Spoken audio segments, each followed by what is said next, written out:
Per questa creazione mi sono lasciata ispirare dai pergolati di rose che si trovano nei roseti.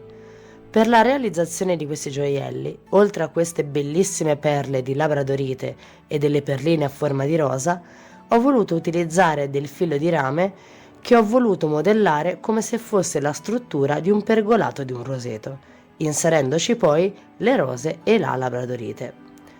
Ho voluto ispirarmi ai roseti perché, come si può intuire, il mio fiore preferito sono le rose. Ne ho addirittura 2 tatuate. Oltre al fatto che sono letteralmente affascinata da questi fiori, l'altro motivo è perché mi sono sempre ritrovata in quel fiore, perché sono dei fiori delicati, oltre ad essere comunemente associati al romanticismo, ma se li prendi nel modo sbagliato ti pungeranno con le loro spine. E sotto certi aspetti questa è una cosa che mi rispecchia molto.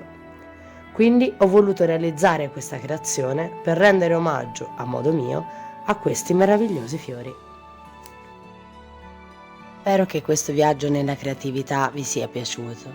Vi aspetto nel prossimo video e se volete continuare a viaggiare insieme a me in questo fantastico mondo, non perdetevi gli altri video e iscrivetevi al canale se non lo avete ancora fatto.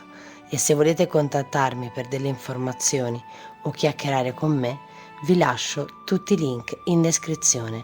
Ci vediamo nel prossimo viaggio.